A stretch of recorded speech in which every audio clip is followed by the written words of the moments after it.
Hey guys, welcome to my channel. ಇವತ್ತು ನಾವು ವಾಂಗಿಬಾತ್ ಹೇಗೆ ಮಾಡೋದು ನೋಡೋಣ ಬನ್ನಿ. ಈಗ ಬೇಕಾಗಿರೋ ಇಂಗ್ರೀಡಿಯೆಂಟ್ಸ್ ಅಂದರೆ 2 ವಾಂಗಿಬಾತ್ ಪುಡಿ ಮತ್ತು ಬದನೆಕಾಯಿನ ವಾಶ್ ಮಾಡಿ ನೀರಲ್ಲಿ ಇಟ್ಕೊಂಡಿದ್ದೀನಿ, ಎಲ್ಲ ಕಪ್ಪಾಗಿಬಿಡುತ್ತೆ. ಹೆಚ್ಚಿರುವಂಥ ಟೊಮೆಟೊ ಹಣ್ಣು, 1 ಸ್ಪೂನ್ ಕಡಲೆಬೀಜ, 1 ಸ್ಪೂನ್ ಉದ್ದಿನಬೇಳೆ, 1 ಸ್ಪೂನ್ ಕಡಲೆಬೇಳೆ, ಹಾಗೆ 1 ಸ್ಪೂನ್ ಅರಿಶಿನ, ಹಾಗೆ ಹೆಚ್ಚಿರುವಂತಹ ಮೆಣಸಿನ್ಕಾಯಿ ಮತ್ತು ಕರಿಬೇವು ಸೊಪ್ಪು. ಹುಣಸೆ ಹಣ್ಣನ್ನು ಬಿಸಿನೀರಲ್ಲಿ ನೆನೆ ಹಾಕಿರಿ ಅಡುಗೆ ಮಾಡೋಕ್ಕಿಂತ ಮುಂಚೆ. ಮತ್ತು 3 ಈರುಳ್ಳಿ ಮತ್ತು 5 ಒಣಮೆಣಸಿನ್ಕಾಯಿ. ಇವಾಗ ಎಣ್ಣೆ ಬಿಸಿ ಆದಮೇಲೆ ಸಾಸಿವೆ ಜೀರಿಗೆ ಹಾಕಿದ್ದೀನಿ. ಸಾಸಿವೆ ಜೀರಿಗೆ ಹಾಕಿದ್ಮೇಲೆ ಕಡಲೆ ಬೀಜನ ಹಾಕಬೇಕಿತ್ತು, ಆದರೆ ಹಸಿಮೆಣಸಿನ್ಕಾಯಿ ಹಾಕಿಬಿಟ್ಟಿದ್ದೀನಿ ಬೈ ಮಿಸ್ಸಾಗಿ. ಈ ಕಡಲೆ ಬೀಜನ ಮೊದಲು ಹಾಕಬೇಕು.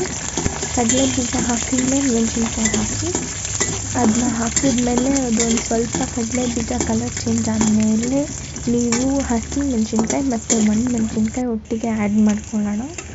ಆ್ಯಡ್ ಮಾಡಿಕೊಂಡು ಚೆನ್ನಾಗಿ ಮಿಕ್ಸ್ ಕೊಡಿ. ಮಿಕ್ಸ್ ಕೊಟ್ಟಮೇಲೆ ಈಗ ಈರುಳ್ಳಿ ಹಾಕಿದ್ದೀನಿ.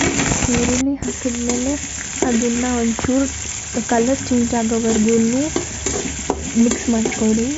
ಇವಾಗ ನೀವು ನೋಡ್ತಿರ್ಬೋದು, ಕಲರ್ ಚೇಂಜ್ ಆದಮೇಲೆ ಒಂದು ಸ್ವಲ್ಪ ಟೊಮೆಟೊ ಹಣ್ಣನ್ನು ಹಾಕೊಳ್ಳೋಣ.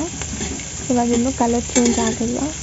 ಸೊ ಇವಾಗ ಕಲರ್ ಚೇಂಜ್ ಆಗಿದೆ. ಸೊ ಇವಾಗ ನಾನು ಟೊಮೆಟೊ ಹಣ್ಣನ್ನು ಹಾಕಿದ್ದೀನಿ, ಚೆನ್ನಾಗಿ ಹೆಚ್ಚಿರುವಂಥ ಟೊಮೆಟೊ ಹಣ್ಣನ್ನು ಹಾಕಿ ಚೆನ್ನಾಗಿ ಮಿಕ್ಸ್ ಕೊಡಿ. ಇವಾಗ ನಾವು ಟೊಮೆಟೊ ಹಣ್ಣು ಬೆಂದಿದೆ. ಬೆಂದಾದಮೇಲೆ ಬದನೆಕಾಯನ್ನು ಹಾಕ್ಕೊಂಡಿದ್ದೀನಿ.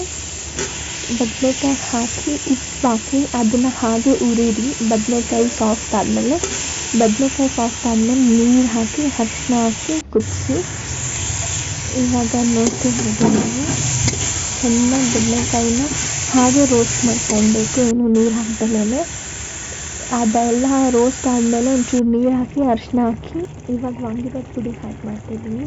ಹುಣಸೆ ನೀರನ್ನು ಹಾಕಿದ್ದೀನಿ, ರೆಕಾರ್ಡ್ ಮಾಡೋದು ಮರ್ತೋಗಿದೆ. ನೀವು ಹುಣಸೆ ನೀರನ್ನು ಹಾಕ್ಕೊಂಡ್ಬಿಡಿ ಬದನೆಕಾಯಿ ಸಾಫ್ಟ್ ಆದಮೇಲೆ. ಇವಾಗ ನೋಡ್ಬೋದು ಎಷ್ಟು ಚೆನ್ನಾಗಿ ವಾಂಗಿಬಾತ್ ರೆಡಿ ಆಗಿದೆ. ಬಿಟ್ಟು ಕೊತ್ತಂಬರಿ ಸೊಪ್ಪು ಗಾರ್ನಿಷ್ ಮಾಡಿ ಇವಾಗ ರೈಸ್ ಆ್ಯಡ್ ಮಾಡಿಕೊಂಡು ನೀವು ಆರಾಮಾಗಿ ಇದನ್ನು ಗೊಜ್ಜನ್ನು ನೀವು 2-3 ದಿನ ಫ್ರಿಜ್ಜಲ್ಲಿ ಇಟ್ಕೊಂಡ್ರೆ ತುಂಬ ಚೆನ್ನಾಗಿರುತ್ತೆ. ಇವಾಗ ನೋಡ್ತಿರ್ಬೋದು, ರೈಸ್ ಆ್ಯಡ್ ಮಾಡಿ ಒಂದು ಸ್ವಲ್ಪ ಕರಿಬೇವು ಸೊಪ್ಪಿಂದ ಗಾರ್ನಿಷ್ ಮಾಡಿದ್ದೀನಿ. ಎಷ್ಟು ಚೆನ್ನಾಗಿ ಕಾಣಿಸ್ತಿದೆ.